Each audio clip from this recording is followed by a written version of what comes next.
Hello World Wide Web. I'm here to talk about Record Store Day 2018.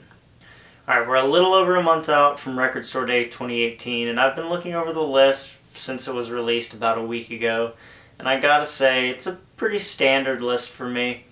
It's on par with the last several years in my opinion, but I do feel like there's something for everyone on this list. So, without further ado, let's get started.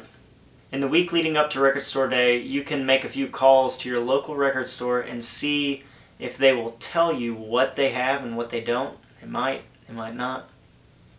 It's pretty hit or miss. Some stores might get one copy of a release, some stores might get 10, some might get 0, some might get 20. You have no way of knowing.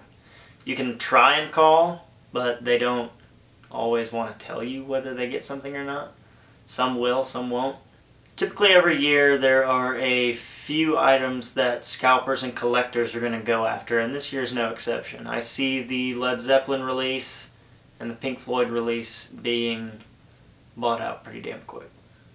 Now instead of waiting hours to possibly get, one thing, I usually go with a list of 7, 8, maybe even 10 things I want, and then I will give that list to the people on Record Store Day whenever I'm in line, and they will bring me whatever they have marked with their prices, and then if they've got all 7, 8, 9, 10 things, then I kind of whittle it down to 4 or 5 that I might want. Usually I get about 4 or 5 things, and I've never really been disappointed on Record Store Day. Bullmoose.com has rough estimates of the Record Store Day prices, but it's going to vary store to store, so I've just kind of used it as just kind of a guess at how much I'm going to spend. The releases are divided into a few different sections, with Record Store Day exclusives being the main focus. That means if what you want is in this category, this is the first and only time it will be released this way. Maybe in a certain color, different cover, with unreleased material, etc. Once they're sold out, they're really sold out. An example of this is Jason Isbell and the 400 unit, Welcome to 1979. This was released last year, one of 4,000, and this was recorded exclusively for Record Store Day. You can't find these live versions of him doing these songs on really any other media. You can't buy it on iTunes, can't find them on YouTube. This is the only way to listen to it. And he covers 2 badass Stone songs that are fucking awesome. Another example is the Rolling Stones' Plundered My Soul 7-inch. This is probably my favorite Rolling Stones song, which is saying quite a bit. This was released for Record Store Day 2010, and the only way to have a physical copy of it is to go out on Record Store Day 2010 and buy it, or you could probably get it now on eBay for pretty cheap. But yeah, it was only released for Record Store Day. Another example, Tame Impala's debut album on red vinyl, and Stevie Ray Vaughan and Double Trouble on this kind of brown-black marbled vinyl that complements the cover really nice. Another subsection is Record Store Day first release, which means it'll be pressed and released at a later date, so it's not really a top priority.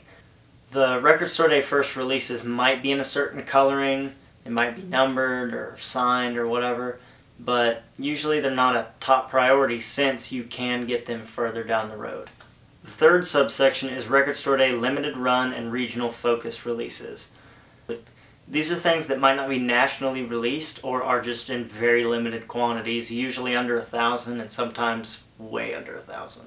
You can find out what makes the album year after special by going to recordstoreday.com, finding the album you want, looking at the quantity, and then looking at the more info section. It'll tell you if it's colored, numbered, signed, splattered vinyl, different cover, mono, whatever. One of the things that scalpers and collectors like myself will be after is the Led Zeppelin 7-inch. It's a 45 with 2 songs, Friends and Rock and Roll, with different mixes done by Jimmy Page. It's a very rad sleeve with the Zeppelin and the 4 cymbals, and I'm not sure what it's limited to, but I know it's going to sell out fast. It's also on yellow vinyl. Another thing that everyone will be after is Piper at the Gates of Dawn in mono. This Barrett era Pink Floyd album is limited to 6,000, which isn't that limited, when it comes to Record Store Day releases, but I know it's going to sell out fast. It's got pretty beautiful cover art as well. The third thing that strikes my fancy is Arcade Fire's EP. It came out a year before their debut album, Funeral, and is now going to be available on vinyl for the first time for Record Store Day in transparent blue. There are 3,000 of them, and they are numbered. Fourth thing, the Rolling Stones, their Satanic Majesty's Request. It is without a doubt the Stones' most experimental album, featuring string sections and mellotrons. This attempt by the world's greatest rock and roll band into the world of psychedelia is often credited as a missed opportunity or, trying to be a copy of a Pet Sounds or Sgt. Pepper's.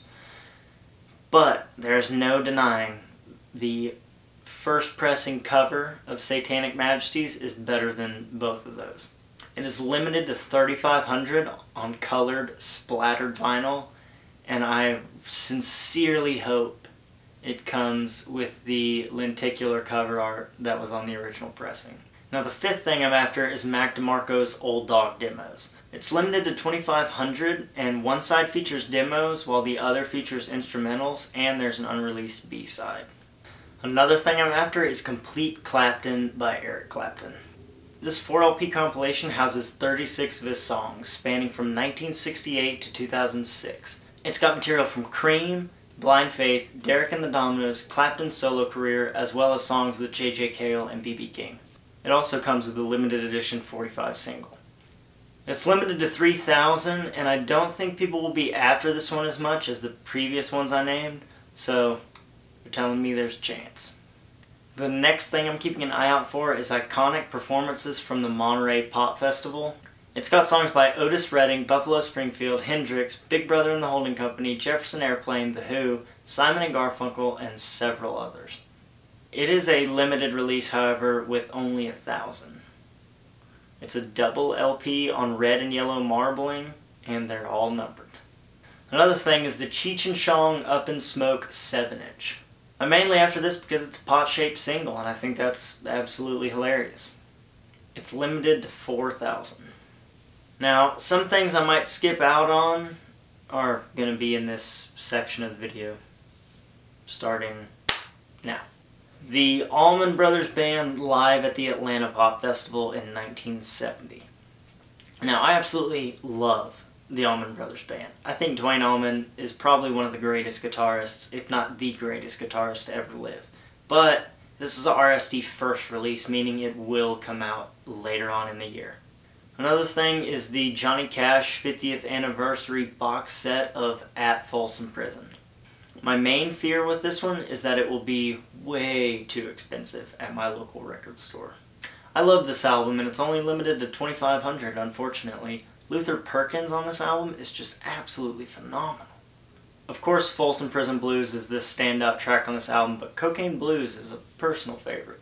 It comes in a numbered deluxe package with an 8-page booklet and a bonus 12-inch featuring previously unreleased recordings of them rehearsing back at the hotel. All in individually designed LP jackets in a hard-shell slipcase, which I may have just talked myself into buying this one. Another thing I may not get is Memories, Memoirs, and Miles, Songs of a Lifetime by Charlie Daniels. This is basically a greatest hits compilation of his, on white and smoke gray vinyl. It's got vintage photos and handwritten lyrics inside it. Although it is limited to 1,500, which is relatively small when it comes to Record Store Day, I'm not that worried about it because I feel like a lot of people in my generation and the people who go to Record Store Day aren't going for, Charlie Daniels or aren't fans of Charlie Daniels. So I'm not really afraid that I can't, pick it up on eBay or Discogs or something after the fact. For the same reason I'll miss out on the Charlie Daniels release, I'll probably miss out on the Hot Tuna one as well. I think the chemistry between Jack Cassidy and Jorma Kaukonen is just unparalleled. I love Hot Tuna, and I love them in Jefferson Airplane. But I feel like a lot of people these days don't listen to Hot Tuna, don't care about them. So I'm not really that worried about this release. It is alternate takes of songs that made up their first album. So they're just a bunch of live tracks that haven't been heard before. and I would love to have it, but got priorities. Another thing is the Sun Records Curated by Record Store Day Volume 5. I literally picked up Volume 4 of this about 3 or 4 weeks ago for half the price it was on Record Store Day, so I'm not really that concerned about getting Volume 5 on Record Store Day. Fleetwood Mac's alternate Tango in the Night is another one I'm going to skip out on. I got the alternate Tusk last year, which I absolutely love, but Tango in the Night just doesn't have the same effect to me. I'm just not a fan of the late 80s Fleetwood Mac. The Big Audio Dynamite release is another I'm excited for, but probably going to miss out on just because I kind of want some other ones more, and I'm not afraid that, I won't be able to get it somewhere else further on down the road.